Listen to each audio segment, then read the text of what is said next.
The movie begins with Anna, who takes care of her brother Conrad, who is dying from pancreatic cancer. One day, without asking Anna first, Conrad hires a lawyer named Charlotte to help arrange his will, since he doesn't have much time left. Charlotte explains that Conrad only wants Anna to be taken care of and asks her to sign the papers. But Anna refuses to sign them. After the lawyer leaves, Anna and Conrad share an emotional hug. As part of his last words, Conrad tells her she is strong now and can't stay locked away forever. He encourages her to go out, live her life, and even forgive their father for what happened in the past. Anna, however, refuses and angrily storms out of the room. That night, Conrad passes away in his sleep, leaving Anna completely alone. After his body is taken away the next day, Dan, their usual food delivery guy, arrives. Anna invites him inside, and he comforts her in her grief. Dan admits that he wants to leave town but doesn't have the money. Hearing this, Anna offers him a bag of cash, claiming she has more money than she knows what to do with now that her brother is gone. But Dan politely refuses. Later, Anna tries to get ready for Conrad's funeral, but she can't bring herself to step outside. Meanwhile, Charlotte keeps calling the house phone, waiting for her at the funeral. Instead of going, Anna stays home and begins boiling water in the kitchen to make a tea. Suddenly, a car pulls into the driveway. 3 menacing men get out and break into the house. Frightened, Anna hides under the kitchen table. The men start searching through the rooms, but the sound of the kettle whistling alerts them that someone is inside. Realizing she needs a better hiding place, Anna sneaks upstairs just before the men enter the kitchen. Seeing the boiling kettle, the men cut the phone lines to stop her from calling for help and continue searching. One of them, Perry, goes upstairs and eventually finds her. Terrified, Anna runs toward the front door, but her anxiety stops her from stepping outside, and she freezes. The intruders are shocked by this behavior. They force her to sit down, and their leader, JP, begins questioning her about where she keeps her money. Perry, who is cruel and hot-tempered, suggests killing Anna and burning down the house afterward. He even brings a can of gasoline inside. But Vance, who is calmer and more reasonable, disagrees and tells him they should just leave. JP and Vance decide to continue searching for the money, leaving Anna alone with Perry. While the others are gone, Perry starts mocking Anna. He brings up how strange it was that she froze at the front door earlier.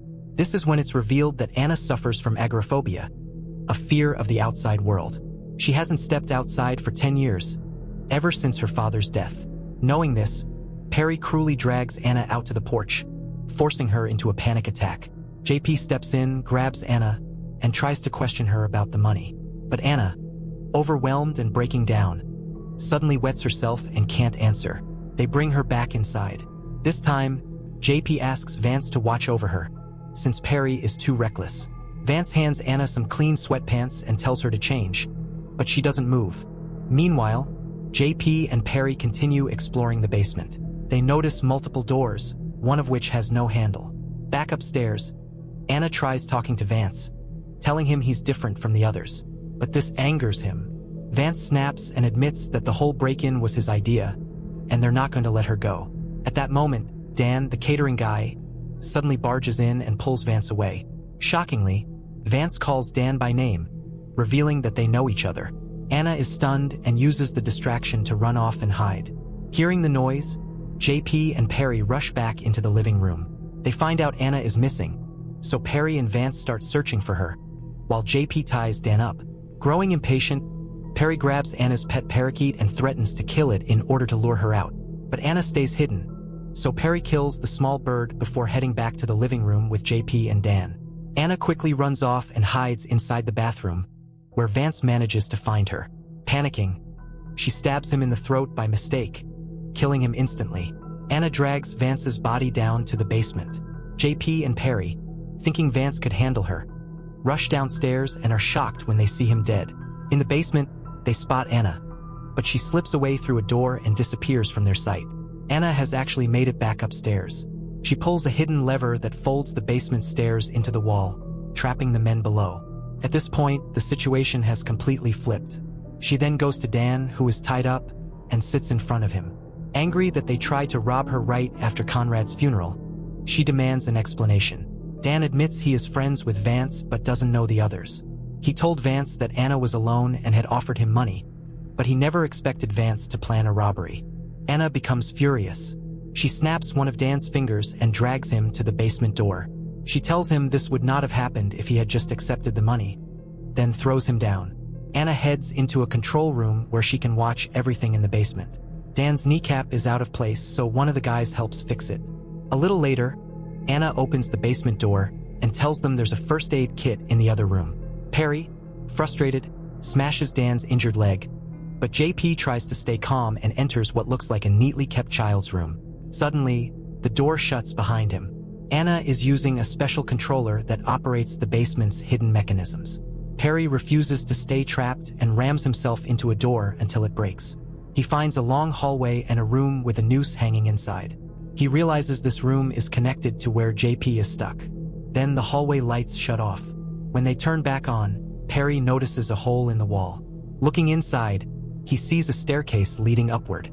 Just as he's about to call out to JP, Anna sneaks up behind him and strikes his head with a hammer. Anna and Perry struggle, and he manages to pin her down and start choking her. But because of his head injury, his grip weakens. He bleeds out and dies before he can harm Anna. Soon after, Conrad's lawyer, Charlotte, arrives at the house to check on Anna. She asks why Dan's car is parked outside. Meanwhile, in the basement, Dan goes to check on Perry but instead finds a cooler. When he opens it, he is shocked to see a frozen dead body inside. Upstairs, Anna grabs a knife, ready in case Charlotte becomes a threat. At the same time, Dan discovers the hole in the wall and climbs the stairs, knocking on the ceiling at the top. Charlotte hears the noise, but Anna quickly convinces her it's just the house's radiator. Charlotte believes her and leaves. Next, Anna goes down to the basement, finds Dan, and locks him inside a small closet. She then moves to another room, where there is a one-way mirror hidden behind a painting that lets her watch JP. Using her special controller, Anna opens the wardrobe doors, causing Dan to tumble out. JP, now suspicious that Anna is spying on them through the mirror, tries to break the glass. But Anna speaks through a speaker, telling him the glass is bulletproof. She instructs JP to put on a shirt from the drawer. He reluctantly does so. With nothing else to do, JP starts speculating about Anna's house. He theorizes that her late brother Conrad was a psycho, luring victims there while Anna watched and interacted with them through the hidden rooms. JP's words push Anna over the edge. She refuses to accept his insults and slides a folder through a small opening. She explains that she and Conrad used to kidnap only pedophiles to punish them, because their father had abused her when she was a child, until Conrad finally killed him. After that, Anna never left the house again. Hearing this, JP mocks her and deliberately triggers her anxiety by mentioning her father and saying her brother enjoyed killing. Anna cries and yells at him to shut up, while Dan also pleads with JP to stop. Anna then shows a revolver in the room and asks Dan to shoot JP, promising to let him go if he does. But Dan, too kind to harm anyone, refuses. JP shoves Dan aside and takes the gun himself. Anna tells him to repent for being a thief, and for a moment, he seems to believe her and even aims the gun at his own head. But then he laughs, revealing it was a bluff. Instead, he threatens to kill Dan if Anna doesn't release them. Not wanting anyone to die, Anna lets them go. JP and Dan leave the house with Vance's dead body. But JP, seeking revenge for his brother, pours gasoline over the house.